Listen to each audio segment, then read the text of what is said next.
Good evening. I would like to call the February 26, 2024 school board meeting to order. Lisa, will you please call the roll? Director Claflin. Here. Lalaberty. Here. T. Felton. Here. Human. Here. Weber. Here. W. Felton. Here. And Chair Rosh. Here. That's 7 present at 6 p.m. All right. Let us all rise for the Pledge of Allegiance. We got chairs. We're knocking each other over. All right. I pledge allegiance to the flag of the United States of America and to the republic for which it stands, one nation, under God, indivisible, with liberty and justice for all.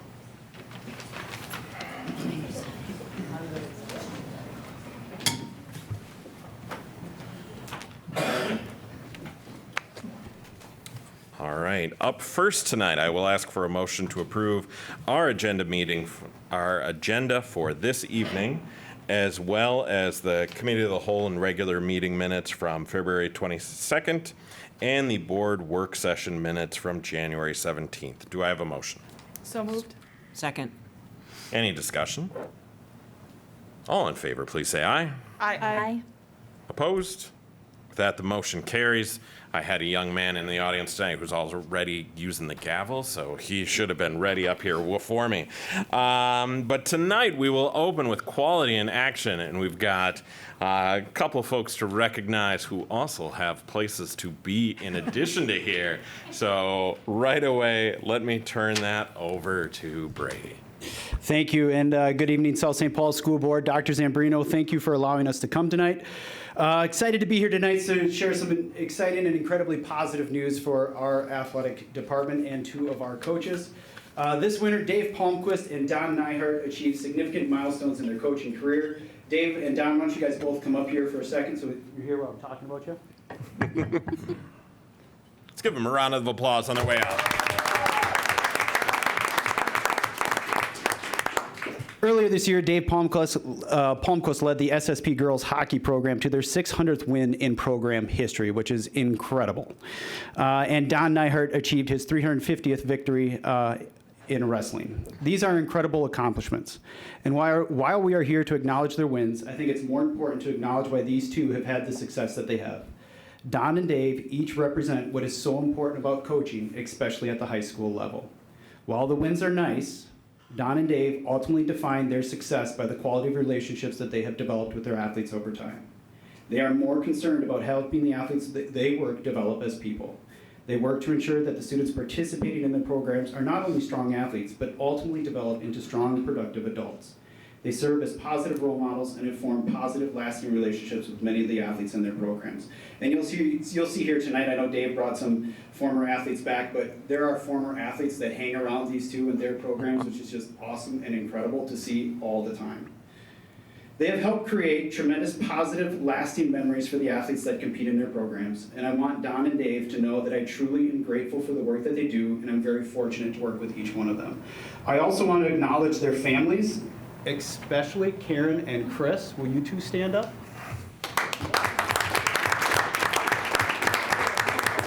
Coaching is hard, very hard, and they need strong support systems, and Karen and Chris are 2 of the best, and they have devoted a lot of time and energy into supporting their spouses. So the biggest compliment that I could give any coach or any teacher that I've ever worked with is if I ever had the opportunity, I would put my kids in their programs. And without a doubt, I can say to these 2 individuals, if I had the opportunity, I would absolutely put my kids in their programs. So without further ado, we're going to turn it over to Dave, and then we'll bring Don up later. All right. If I could just have all you people come on up here, and my wife, and Kelly. Yes, my wife, come on up here. This is the crew. Some of them I could have brought a lot more. Kelly and Abby and Karen, come up. Karen, Abby, come on over this side. Kelly, come over here. Come over here, Abby and Jamie, come on. Jamie, you come over by Kelly. She's older than you. All right. So right away, first of all, thank you, Dr. Zambrino, and to the school board for having us tonight. And it's hard. It is way easier just being in the background. I know every one of these people, like I don't want to say anything. And I don't have much to say either, because it is just quite an honor and just very humbling, but we just really appreciate it. I just want to say that Donnie Nyhart, I know I've been working with him for quite a long time, and Chris, I mean, it is true, I've never seen anybody work harder like in his wrestling program. I mean, he's so deserving, and I know he's got some representatives going to state again, but he's down in the office where I work, and unbelievable the time that he puts in to his wrestling program. But 600 victories, a lot of it is right here, and I just want to introduce a couple people, and I think it's like Brady mentioned before, it's kind of like the relationship piece. And so Kelly Kegley, so 30 years ago, for some of the names, I know Kelly walked in and I saw Andrew Lolliver. Were you classmates? Close. No, you were classmates. 1 year apart. But Kelly was on my first ever team at South St. Paul in 94, 95. 30 years ago, Kelly was a little 8th grader, and I would pick her up from school at St. John, at Holy Trinity, to take her down to hockey practice. And she was really one of the early stars of girls hockey back in 1994, 95 as a little 8th grader. All over the newspapers. We walked into Aldridge Arena that first year, and little girls were all racing up to her to get an autograph from her. I was like, oh my gosh, she's a star. She's a star. And so blessed to have Kelly here tonight. And we've maintained a great relationship through the last 30 years and really appreciate her being here tonight. Jamie Shepard played for me, graduated in 01, is now coaching on our staff now. Met her as a little 7th grader, and her mother and father in Richfield Arena. Was at her father's bedside when he passed away. Was in the wedding, was in her wedding, or when Abby was at her wedding. So these relationships are really cool that we've developed. My daughter Abby coaches with me now, former player. Hannah Nace, these are some of my former players now. Hannah Nace, student manager this year. Lily Pockle, junior. Senior Eva Beck. Addie Baroni, junior. Captain Bailey Vesper, sophomore. And then Captain Annie Felton. Really important pieces to these 600 victories. I always tell them I've never scored a goal once in my 37 years of coaching. I honestly am so blessed to have been surrounded by great people and players. And most importantly, my wife, she said she's going to stand in back.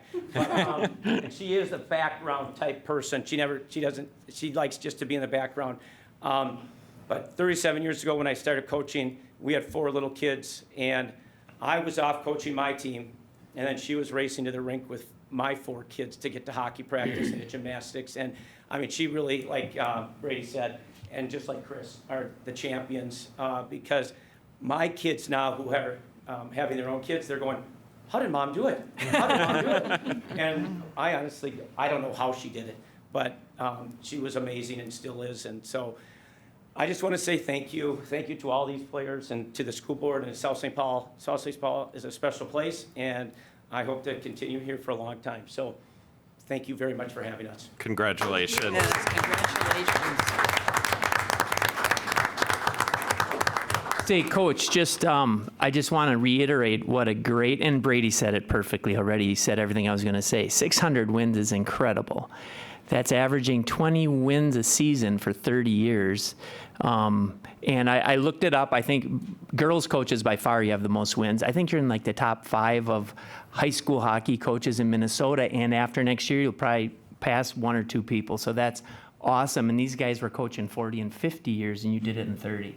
So that's tremendous. And thanks to all these girls here and the former players, and you have kept Little South St. Paul relevant for 30 years in girls high school hockey. And wins are great. Wins are important, and I get emotional. I'm just getting emotional talking about it now, but it's your culture that you have developed with these girls. They are a family. You teach them with respect and treat them with respect. Teach them how to be young ladies. I'm forever grateful personally for that, and South St. Paul is too. Thank you. I appreciate it. Thank you.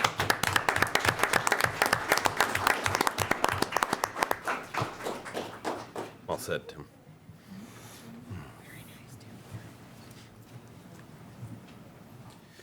All right, and next up, I'm going to bring up Dave's partner in the PE office, which I think we unofficially have the winningest PE office in the state of Minnesota, is Don Nyhart, who also has established one hell of a program.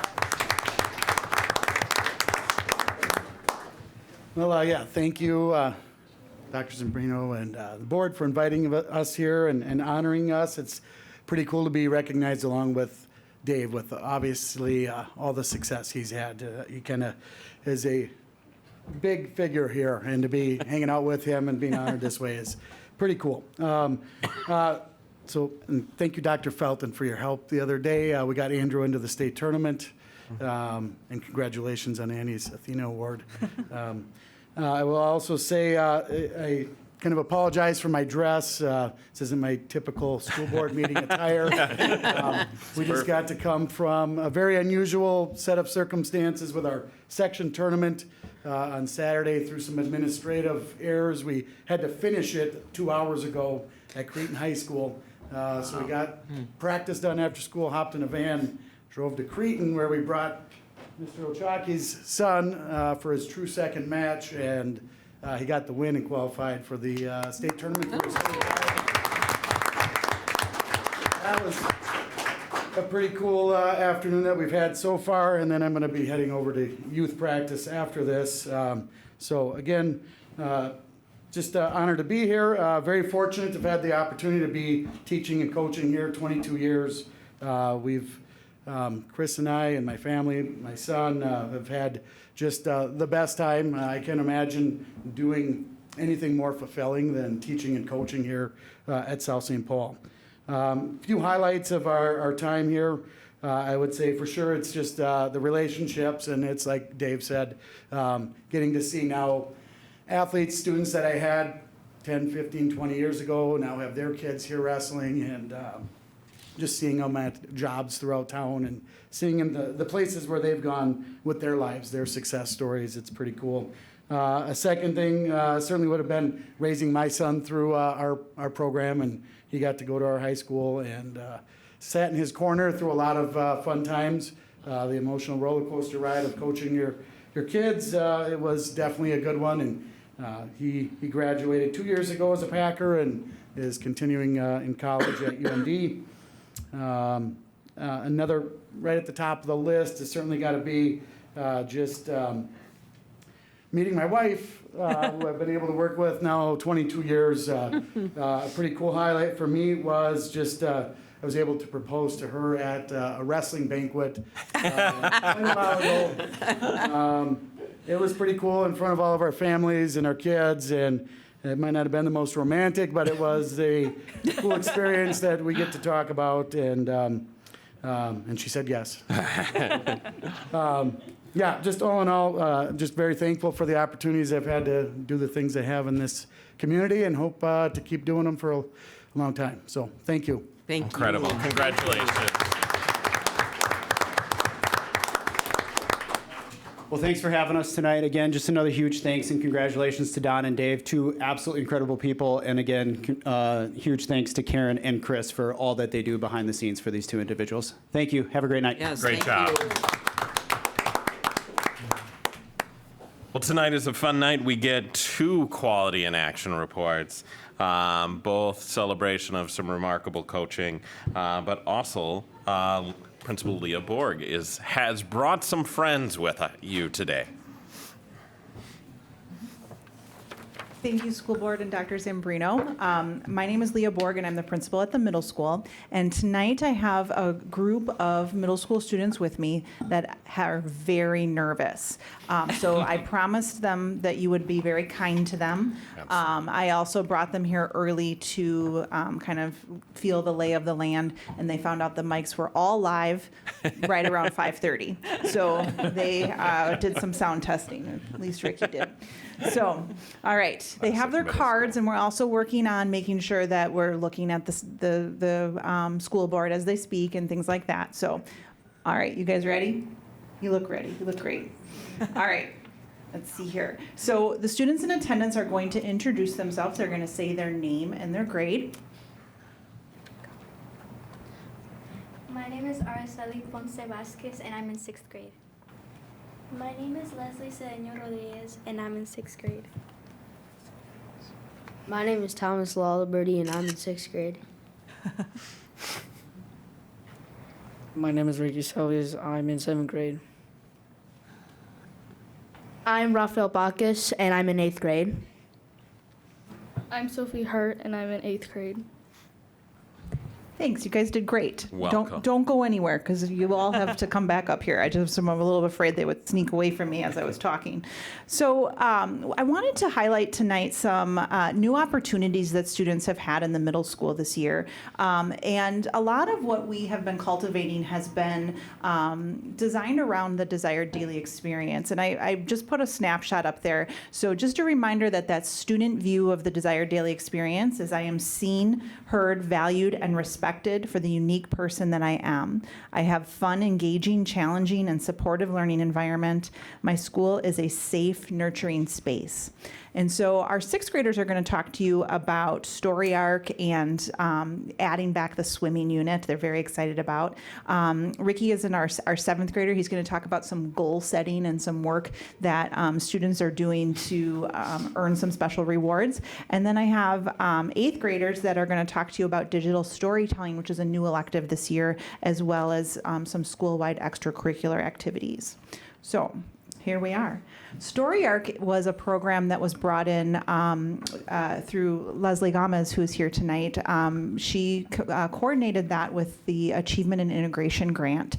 And Story Arc brought in some guest speakers and facilitators that helped students participate in the 6 lessons that you see up here.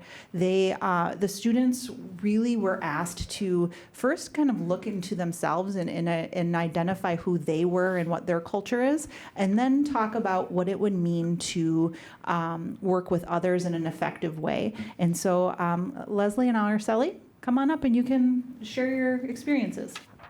Story art helped me have more patience working with people. One of the games that we played was a counting game. We had to close our eyes and we verbally couldn't communicate with each other, and we had to trust and work together. Story art helped people be more confident in their culture. By playing games, helping them learn and be more confident about their culture, we also agreed that we liked how Story Arc kept on saying our names until they got it right, because they believed that each student should have their name said right. Excellent. Absolutely. All right, thank you. All right. Dave Palmquist, I think, just stepped out, but he came to me in late January and said, hey, Monica over at the pool is wondering if we could bring the kids swimming. And I was like, yeah, definitely, let's do it. And then he said, okay, can I start next week? And I said, no. I don't think every kid has a swimsuit that fits. So we coordinated with Monica. We got some communication out to families, and Thomas is going to come up here and tell you about all of the things that he's been doing in that swimming unit. So in swimming, we've been learning all the different types of strokes, like backstroke, front crawl, and frog swim, swimming the length of the pool in those different strokes. And after that, sometimes we go off the diving board or play very fun pool games. And to people who are in 5th grade and are worried about the swimming unit, there's nothing to worry about. There's a shallow end for people who don't feel comfortable swimming in the deep end. Nobody is body shaming anybody else.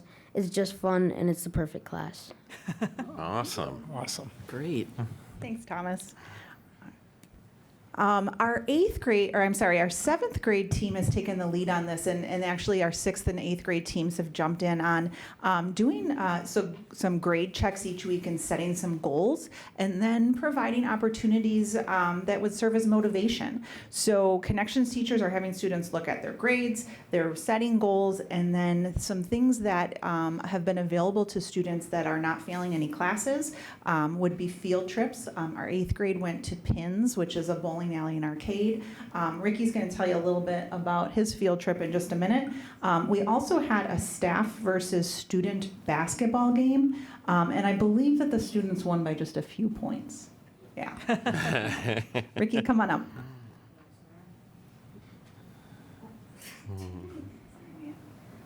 Last quarter, my grades were bad, and this quarter, I set goals by passing all my classes. I am motivated to go to Grand Slam, one of my teachers' name is Palmquist, helped me out a lot in academic support. And one of my other teachers, Mr. Peter Fessel, looks at my grades and tells me what I need to do. Excellent. Excellent. And Ricky, when are you going to Grand Slam? Wednesday. Yeah. All right. Wednesday. He's real excited. All right. These are just a couple pictures. You can see that the 8th graders went to pins in the arcade, and then I gave a kind of a faraway view of that staff versus student basketball game because we might have been sucking wind there at the end.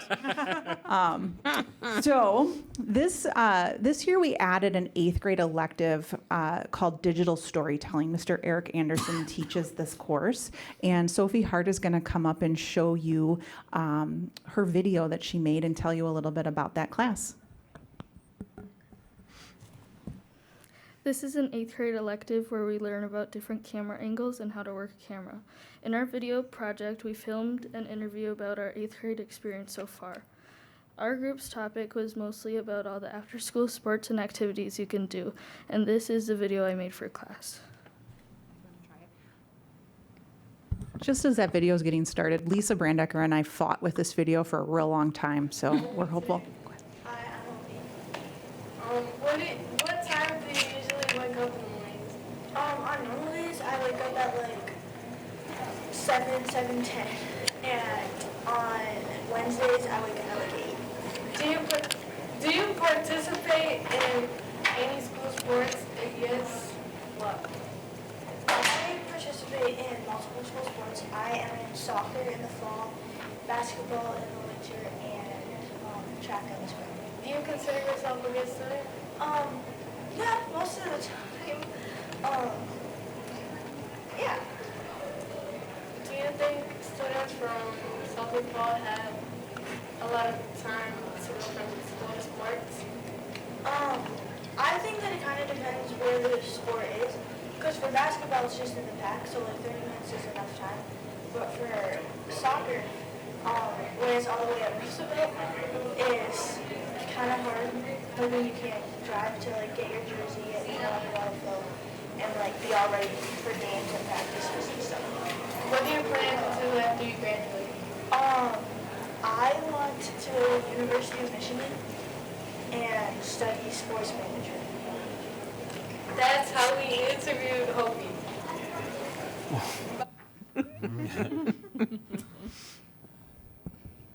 All right. So Sophie was the director of that video, and I want to thank you for sharing it because she's like, I don't want to share my video. I was like, you can share your video. And it was a little throwback to when Bill would ask the kids to where they would go to school after they graduated. So the girl in this video, Hopi's going to go to the University of Michigan. It also leads us to, let's see if I'm not doing it right. Our extracurricular activities. And so the girls in the video were talking about what extracurricular activities or sports they're doing. And I just wanted to highlight a lot of the activities that are oftentimes not the ones that are the famous or popular ones. And so Raphael's going to come up and talk about his experience. So come on up, Raphael. So I do activities a lot after school. We do Dungeons and Dragons. I believe it's a new activity for after school. Anime club. If you like anime shows and stuff, this anime club will be really interesting. Theater is the one I do and I love to do. It's important to me because I really want to be an actor when I grow up, and I want to be in movies and stuff. In theater, I can gain confidence and talk to people, and also not only it helps me, it also helps me memorize my lines and also memorize the story, and also lets me to speak. Yearbook, you just take pictures and it'll be like a main story of the pictures. And there's a lot of after school, affinity groups and a lot more. Thank you for your time. Thank you. Thank you. Yes. All right. So a couple of photos here. We have a hockey photo. Bob Peterfesto, Mark Meyer, and John Gustafson have started to take 7th graders to the games. And so as some of you know, the varsity games, middle school students need to have an adult with them to go. And so Bob and Mark and John have been kind of corralling the 7th graders in Heritage Hall before a game. They bring them snacks. They set up a 4-square in Heritage Hall to play during halftime. And then they're teaching them cheers. So I thought that was pretty cool too. That's cool. And I just kind of wanted to go back to this desired daily experience because this is something that is near and dear to our heart at the middle school. Anytime we add a program, anytime we have students participating in something new, we want to run it through this and make sure that this is the experience that they're going to have. And so hopefully you've heard the students highlight that they do feel seen, heard, valued, and respected, that they have fun and engaging learning activities in a supporting learning environment, and that their school is a safe and nurturing space. Their teachers and the staff members at South St. Paul Middle School love these kids so much, and we're just really proud to have them with us. So thank you. Excellent. Incredible job. Thank you. everyone. You guys did awesome. The fellow in yellow, I'm sorry I didn't catch your first name. Raphael.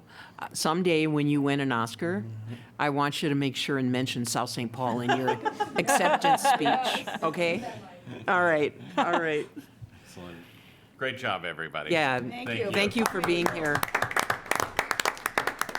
Nothing to be nervous about. Did it with. Great. They're probably going to ask to come back next time.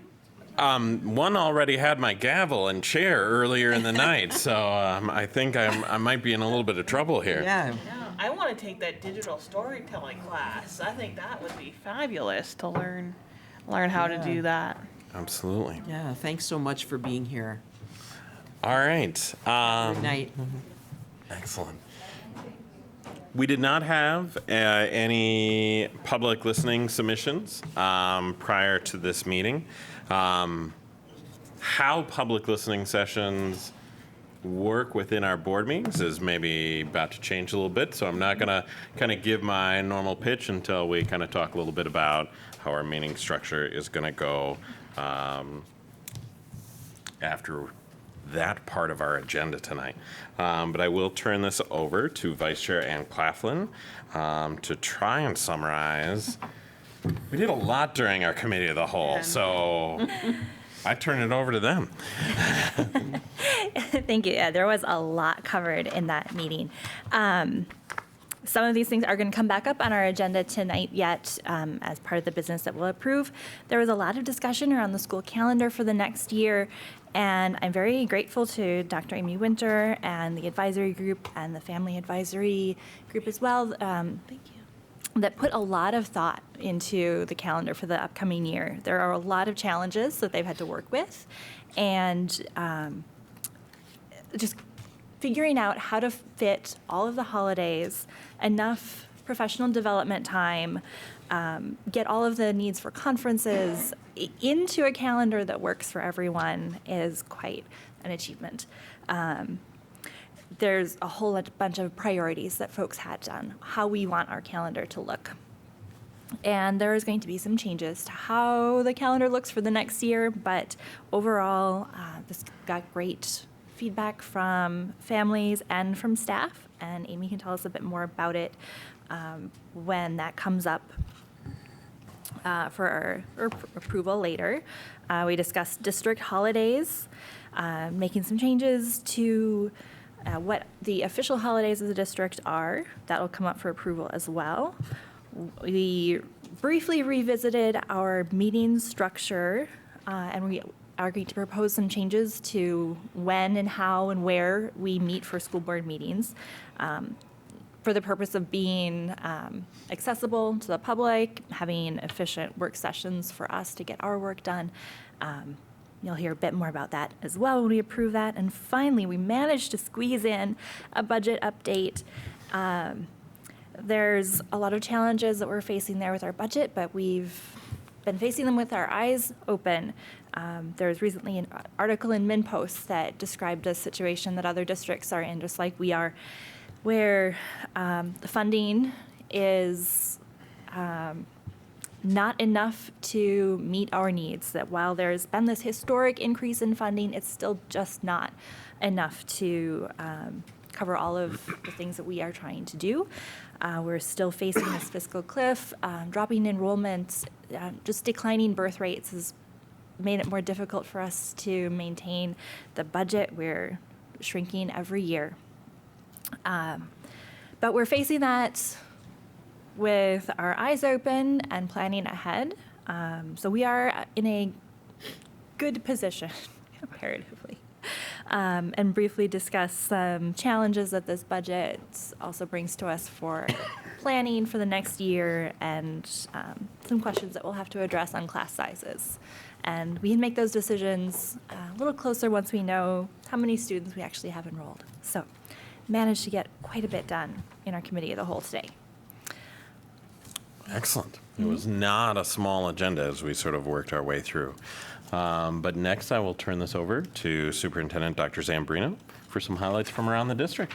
Great. Thank you, Chair Ashwell. I'd say the highlights were here already. It's incredible to see the accomplishments of our students and amazing staff, and what a fun night we're having here with that. Hopefully, people are watching this as a recording, so they're out enjoying this weather that we've had, because wow, it's been amazing. Excited to share we are having our second annual SSP job fair. So we did this last year in partnership with the city. So realizing that they're, especially with seasonal work coming up for summer, and we're always looking for great staff, whether it's on the city staff or our staff. So excited to partner with them. That'll be on March 20th from 3 to 7 at the secondary building. And so had a lot of fun meeting people last year and seeing that collaboration, and looking forward to continuing that great collaboration we're building with our city partners. I mentioned the weather, so I guess it is fitting now. We've been talking about summer learning, make sure people hold the dates, and today's weather definitely reminds us it's just right around the corner. So as some reminders, we have kindergarten camp, or K-Camp as some like to refer to that. It's just a short stint, but a chance to get the kids in and practice a little bit of what that feels like to be in school. And that'll be in July from the 22nd to the 25th. And then we have our normal elementary summer learning academy that is for grades 1 to 5. So that's the grade you'll be in next year. So as parents are thinking about that, what grade will your child be in next year? If they're incoming kindergarten, there's K-Camp. Other grades, 1 to 5, it has the summer learning academy. And that runs 4 days a week from June 17th to July 25th. We know that middle school is a big transition, and so to support that, we have a Packer preview. We run 2 sessions of that in June and July, so you can see the dates there. And then the middle school summer learning academy for the 7th and 8th graders runs July 8th through 25th. If you want to get registered and enroll for that, just hop on our website and you'll find everything you need there. And then building on the highlights we already started here tonight, lots of great things going on. So our middle school introduced the Witness program by Vocal Essence this school year. The Witness program celebrates the contributions of African Americans to our shared American heritage through music. And it's a free program designed to foster equity and really celebrate, or help us celebrate Black History Month. And then it culminates with a trip to Orchestra Hall for the Witness Leading with Love choral performance in March. So very exciting there. Lots of excitement down at Kaposia with the Timberwolves and the Lynx. So the Timberwolves Education Station stopped by Kaposia for I Love to Read Month. So staff from the Timberwolves and Lynx visited first grade classrooms to read, answer questions, and play brain games. And then I love this part that each student got to visit the bookmobile and get a book. And that's something that you could easily take for granted. We're always putting books in kids' hands, but something so special when it's like you pick that book and that's yours, and you go write your name in that or whatever. So really neat that appreciate the Timberwolves for stepping up and doing that in partnership with us. Our high school students, I love how they think of ways to give back. We've seen it with athletics, and here we're seeing it around academics and I Love to Read Month. So our students in our high school affinity groups, so our Black Pride organization and the Comunidad de Latinos Unidos, those affinity groups visited Lincoln and Kaposia to read to classrooms. So books were chosen to reflect the Black History Month theme with cultural stories and biographies from important African Americans. And you can see it in the picture a little bit, but every time our high schoolers go down to the elementaries, you just see how the kids look up to them. So shout out to our affinity groups for doing that. And then fun at both of our elementaries celebrating, I love this picture, the 100th day of kindergarten. So anyone who's raised a kindergartner knows that that is such a big milestone. And so kindergartners at both sites got to do that. At Kaposia, they played games and activities celebrating the number 100, of course, a very important number to know when we're thinking of our base 10 math. And then Lincoln students and staff dressed like they were 100 years old. I hope no one's wearing what I'm wearing in that. So really fun to celebrate that. So thanks to our staff at both buildings for celebrating our kinders like that. And then just some important dates to remember. March 7th, and we've talked about this before, that's the Flex Learning at Home for pre-K through 5. So activities will be shared with the classroom teacher, but 6 through 12 students will be in session. March 8th, there's no students in school, K-12. And then spring break right around the corner from the 25th to the 29th. Always some good fundraising opportunities. So Kaposia's got another Culver's Dine Out fundraiser happening on February 27th. Then they have the Student Family Connect Day March 6th and 7th, and that's again the Flex Learning Day on the 7th. Lincoln has a spring music concert for grades 1 and 4 on the 29th at 2. And then a Student Family Connect Day on the 6th and 7th, and Flex Learning on the 7th. I love how music is growing in our district. We haven't talked about it for a while, but it's been really fun to see the 5th graders getting instruments, and obviously we're starting music even younger than that, so thank you to our music teachers. And then for secondary, March 6th, grades 6 to 8, Student Family Connect Day. The 8th is grades 9 through 12, last day of Try-2, so they're on that different schedule over there. Rather than semesters, they go trimesters. And then March 11th is the first day of Try-3, so that means that it will officially be the final third of the year, so home stretch there. And then some of our athletics and activities, we got girls wrestling state tournament at the X on the 2nd at 9 a.m. And then on the 11th, we have opening day for boys and girls track and field and softball. And it sounds like from what we heard earlier today, we got more exciting things going on around state tournaments. So lots of great things going on around the district. As always, if you want to track and follow what we're doing with the board, our meeting materials are always available on our website, and you can always follow us on your favorite social media. Thank you. Excellent. Action-packed thing. We are fully rolling through this school year, and cannot express the value of K-Camp and Packer Preview. That is such a good sort of transitional programs that we have inside our district. Up next, we have our consent agenda items that are financial claims, staffing, and personnel in nature, and have been presented as a part of the board packet and do require a little bit of board action. At this time, I am looking for a motion to approve our consent agenda. So moved. Second? Any discussion? All in favor, please say aye. Aye. And with that, the motion carries. We have no items under policy review at this time. We've got a few items that sit inside of our business portion of the agenda. Up first, we are looking for approval for the South St. Paul School Board to accept the American Indian Parent Advisories Committee's vote for non-concurrence. Do I have a motion? So moved. Second. And for discussion, I will turn this over to Leslie Gomez. And have a few guests to accompany you as well, right? That's right. Excellent. Good evening, Chair Rosh, members of the board, and Superintendent Dr. Zambrino. I'm Leslie Gomez. I'm the Assistant Director of Educational Services, and I'm here this evening with our Native American Cultural Liaison, Courtney Renville Soto, and members of our American Indian Parent Advisory Committee, or APAC.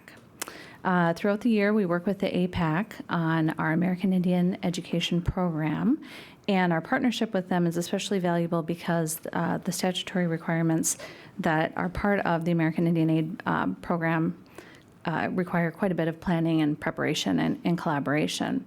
As part of that, once a year, the APAC meets to decide whether or not they concur on the educational programming offered to American Indian students. So this evening, they're here to present the results of their vote.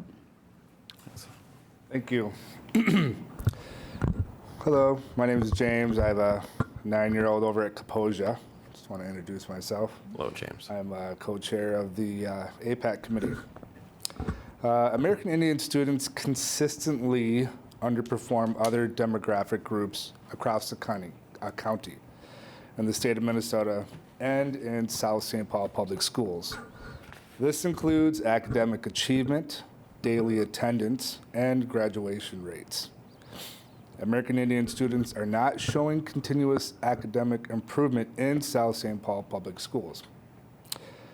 The clear achievement gap between American Indian students and all other student groups in South St. Paul Public Schools is a concern. American Indian student data has not effectively been collected in recent years, and we are requesting the following recommendations that will begin to address these discrepancies. The American Indian Parental Advisory Committee recognizes several systemic barriers to academic achievement. One, of course, like I already mentioned, the tracking, that's 506 tracking.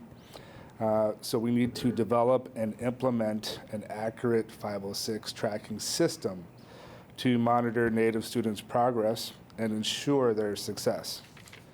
Two, we're looking for social work visits for students with attendant needs. So if we could assign social workers to visit and support those students where we have some of those concerns. Hire additional part-time staff to support the American Indian Education Office. And that's to assist with meeting with students and supporting families. Also to advocate for students and their families during disciplinary actions and hearings. 4, guidance counselor follow-up with high school students quarterly. So we're looking at quarterly meetings with students and parents to ensure all American Indian students are on track to graduate and receiving the support they need. Accurate, for number 5, we got accurate data collection. Acknowledgement and accountability of poor data practices and an action plan to correct the data practices moving forward. So we need this obviously to ensure that we're progressing in the right direction. 6, finally, we're looking for money match from the district for MDE and American Indian Education Grant. And this is going to help support our American Indian students, get that gap closed, and support their families so they receive the education equitable to their peers. And that's what I got. Thank you, guys. Thank you. Thank you, James. Anybody want to add anything? Excellent. Okay. All right, thank you. James, thank you very much. Thank you for the information. And for all of our Parent Advisory Council, I appreciate the input and what you're providing. Thank you. And then we have 60 days for the board to formulate a response, and so we'll begin working on that in collaboration with our school board to get back to you all and make sure we're hearing it all right and getting a plan in place to support you and your students. So thank you for that. Yeah. Thank you so much for having us. Thank you. Thank you. All right. Lisa, do I need a vote to accept the motion? All right. So we have had motion, discussion. All in favor of accepting the approval for the South St. Paul School Board to accept the American Indian Parent Advisory Committee's vote of non-concurrence? All in favor, please say aye. Aye. Aye. Opposed? With that, the motion carries. Up next, I will ask for a motion for approval for the South St. Paul School Board to approve the 24-25 school calendar. So I would like to make a motion with a slight amendment to the proposed 24-25 calendar, including the following revisions. September 3rd will be the first day of school for students in grades 1 through 5, 6, 9, and 12. And September 4th will be the first day of school for students in kindergarten, grades 7, 8, and 10, and 11.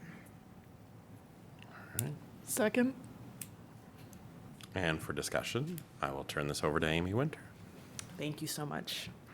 So I just wanted to take a few minutes to maybe summarize just some of the priorities that the advisory committees talked through in determining this recommendation. The advisory committee contained our teachers and other bargaining units, and then also our families. They went through multiple meetings and identified, number one, prioritizing the transition at the beginning of the school year to a new setting, and prioritizing if it was a transition year to try to maximize either emptying the building for those students or getting the rest of the building in place before then like the new kindergartners came into the building. Another priority was obviously meeting kind of the state requirements. We have a minimum number of days and minutes that we have to meet, so we wanted to make sure that we address that. In addition, the legislation has also talked about some new literacy and science of reading trainings that they want teachers to go through. And so we did prioritize providing time during the calendar year for that mandatory training. I think something else that was brought up was to align the middle school with the high school around trimesters, and so we'll see a little bit of a shift with that.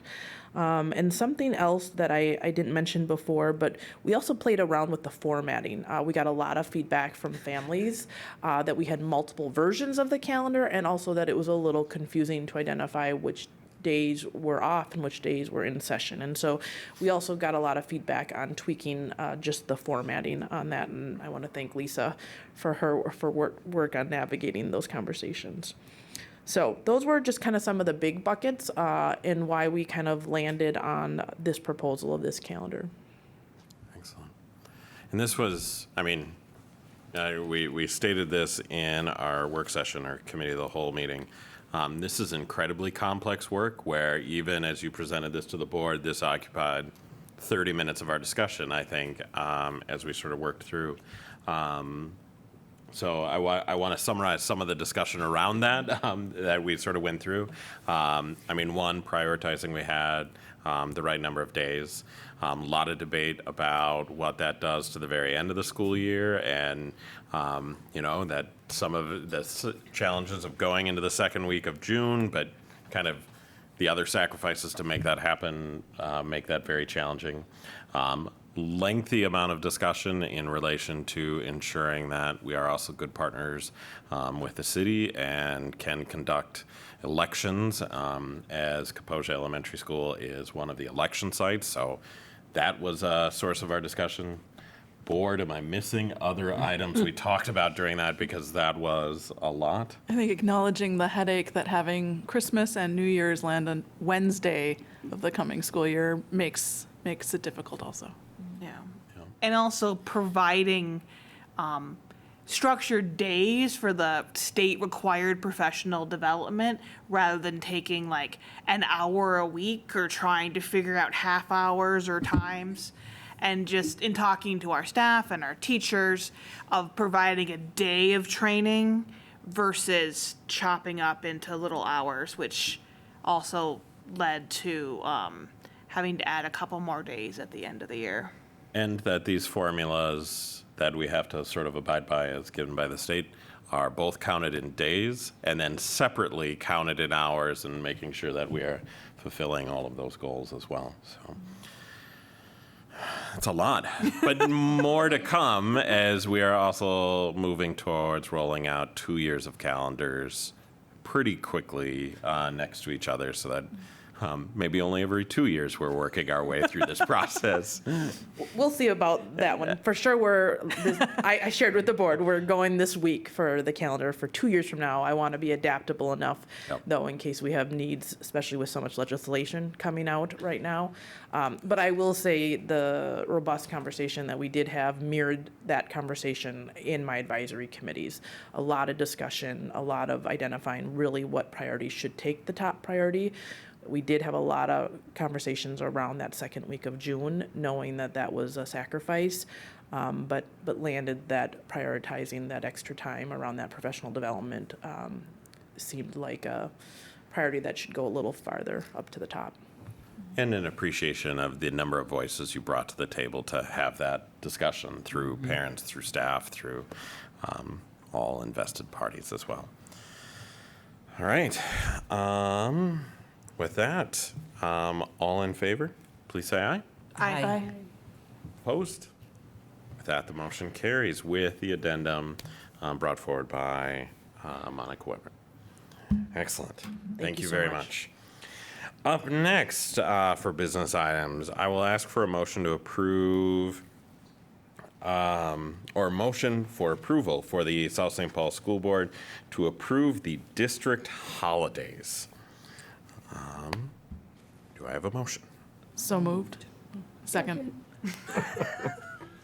I think we're covered several times over in there for discussion. It was a Greek chorus. For discussion, I will turn this over to Joel Miltier. Great, thank you very much. So the district's proposing a change to the district holidays schedule effective with the start of the 2024-2025 school year. Currently, the district has 11 holidays on the district calendar, with December 24th only being listed as a holiday when that date falls on a weekday, Monday through Friday, and not being a holiday when the date falls on a weekend day.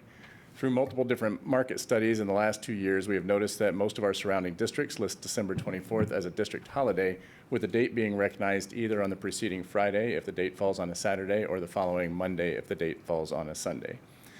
The district is proposing that the school board approve December 24th as an ongoing holiday on the district calendar effective with the start of the 24-25 school year, with the date being recognized on the preceding Friday when the date falls on a Saturday, or the following Monday when the date falls on a Sunday. So much calendar work this meeting as we sort of work our way through. Any other questions or discussions? Excellent. All in favor, please say aye. Aye. Opposed? That the motion carries. Thank you. Thank you. Up next and last business item for the night, I'm looking for approval for the South St. Paul School Board to approve the revised 2024 school board meeting schedule. Do I have a motion? So moved. Second. For discussion, I think this turns back to the board as a whole. The board has been discussing for what feels like months at this point, some of the needs of the board to better facilitate and serve our community well. Currently, under our current structure, we have 2 committee of the whole meetings that happen prior to each board meeting, and then we have 2 public business meetings for the board to be able to do their work and to really be able to dive into as much of information as we need to be able to process, question, and present. We are constantly running into barriers of time that make deep dives into things around policy, around student achievement, around community relations, very challenging for us to work through. After a great deal of study, great deal of discussion, this has been presented to the board multiple meetings over and revised, and then also brought forward to the administration to express any concerns or needs on that side. We are moving our structure in which the first meeting of the month is going to be a work session, which is a language change that we will be changing from committee of the whole to work session to more accurately reflect what we are doing. At the first meeting of the month at 6:30, we will be having public listening. These meetings, both the work session and the public listening session, will happen at the district office, where we can all sit around a table and work through collectively together, and anyone is welcome to attend. These are still meetings in the public for us to be able to work through. The second meeting of each month will be our business meeting. And so all of the very public work that we do, the public votes, those will occur still here at City Hall, starting at 6 o'clock at night. Have I summarized all of the things that we are changing well, board, as we all have been a part of that discussion? think so. I think we could speak a little bit more to the change to public listening. With it moving later, I think it gives the opportunity possibly for more people to become involved, and they'll be able to have the ear of the entire school board instead of just the few of us who do it once a month now. So it's a greater opportunity for the stakeholders in our community to be able to address all of us. Good point. Yes, that is a good point. And, carry on. We had some concerns that would we be able to accommodate the business needs of the district with this schedule? And it's after a lot of discussion, it seems like the schedule works. We can always add more business meetings if we need to meet something on a short deadline. All of the predictable items, everything that needs to be done before the school starts can always get done in the schedule. And there's a few accommodations in here for holidays as well. So occasionally we meet on a Tuesday.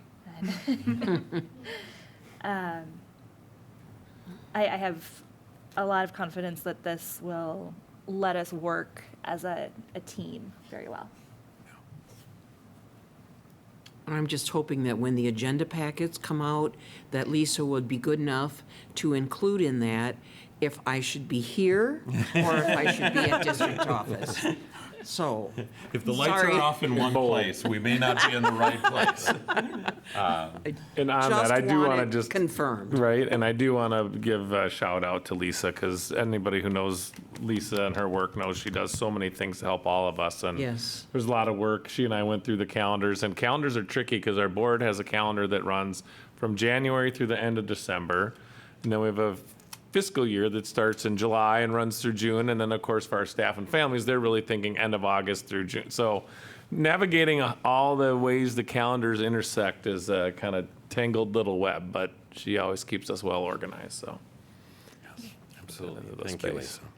Lisa. And I also want to emphasize that we are a learning institution all the way up to the board. We saw that we were having some challenges under our current structure, so after a great deal of study, we're going to try this. And I think we will be readily available to admitting if we are wrong and if we need to make some additional adjustments to this, as we want to ensure that we are serving our students, our community, and our schools the very best that we can. So, all right, with all of that, all in favor, please say aye. Aye. Aye. Opposed? With that, the motion carries. There's a lot to get through in relation to that, and I look forward to not talking about the structure of the meeting anymore and maybe just working through the business of what it is that we need to do. With no further items on tonight's agenda, I'm going to turn us over to board member reports, and I will start with Monica Weber. So District 917 has not met since our last meeting. We do meet next week, continuing to talk about their own budget around the superintendent salary, which we'll be discussing for the 917 superintendent, and also their staffing issues and other challenges. We are also AMSD has not met since our last meeting, but obviously legislative session is in full swing. And so they have their issues that they are pushing at the Capitol right now. And then on a personal level, I'm very excited for spring sports this year because I know that sometimes it's May before they can get out onto the field or the track, and you have just a very little tiny spring season. And so hopefully our good weather will continue, and we might actually get a full baseball season or softball or track or, take your outdoor sport of choice. Although my Labrador loves the snow, so she has been very disappointed this winter with the complete lack of snow. And that's all I have. Nikki Lalaberty, who also had a grandchild here tonight. Yeah, that was fun to have Thomas here. And I'm sorry for your Labrador, but I am thrilled with the winter that we've had. For public relations, it's not going to be a separate committee anymore. It's going to be all of us on the board talking about how we can engage with the public, and there are lots of things coming up now in the spring, and we'll have to talk about, making sure we have good representation at all of those engagements. And I think that's it for me. Excellent. All right, I will throw all the way down to Kim Human. Okay. Community education met the Tuesday after we had our last school board meeting. And similarly, we were having a discussion about how do we better use our time so that we can get the work done during our committee meetings. So we're looking at using our committee meeting time to get more information from our stakeholders regarding how the tri-district and community education programs are working, or what kind of programming and services we can be offering. So I'm really excited about being able to hear from the public about those topics. Also, I joined our senior center board for their meeting last, 2 weeks ago. And what a place to see passion in our community. What a great group of people who are just engaged and wanting to have all the things available to them at our community center. It was really a privilege to be able to join them, and I look forward to seeing them again. Yes. Excellent. Nice. Wendy Felton. Yes, as I serve on the Education Foundation meeting, we didn't hold a meeting this month because it would have been held on Valentine's Day, so we will be meeting again coming up in 2 weeks. And I also want to say how proud I was and how honored we all felt as the majority of our board and Dr. Zambrino attended the grand opening of our Kaposia Library, which is new here to South St. Paul. It was a very, very nice, wonderful event. So I personally encourage all residents to go visit the library, become members, as it is an honor to go in there. It's a beautiful facility, lots of things. It's great for everyone of all age. So I totally encourage you to become a member of the Dakota Library here in South St. Paul. Thank you. Excellent. And Tim Felton. I have nothing, Chair, at this time. Thank you. Except for, let's also acknowledge and celebrate your daughter, the Athena Award winner. So congratulations. Big deal. Thank you. And Ann Claflin.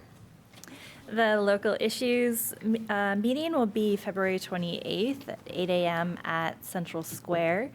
That's a group of folks from around the city, different departments, county legislators, school district, community members, where we can share information and events that are coming up, coordinate. And that is open to the public. There's also a finance, facilities, and long-range planning committee meeting coming up this Tuesday, March 5th at 4:30. That's board members discussing likely the upcoming budget. Excellent. All right. I was also going to mention the library and what a remarkable event that was. And it was a great celebration for so many people's efforts who went into bringing that to as a part of our community. I also want to extend a thank you to Senator Matt Klein, who has reached out and advocated for our committee. He is advancing a tax relief bill to help create a little bit of a subsidy, as I am incredibly grateful and thankful to our community for supporting the learning levy that was passed this last time around. But between that and inflation and county taxes, I do feel like here in South St. Paul, we are definitely feeling the pressure of our increased tax, which is not equal to that of our surrounding community. And Senator Matt Klein has put forth a bill that is going to receive a hearing that we will go down and be able to represent on behalf of our community, and fingers crossed, hope for passing of that as well. But I want to extend a sincere thank you for him advancing that for us. So. And policy has some upcoming meetings as we have Remember hitting it. many to work through in relation to a great deal of legislation that was passed last time around, let alone what they are currently working on. With no further items on our agenda, I am looking for a motion to adjourn tonight's meeting. So moved. Second. Any discussion? All in favor, please say aye. Aye. Aye. Opposed?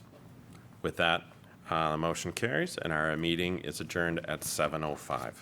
Thank you very much, everyone.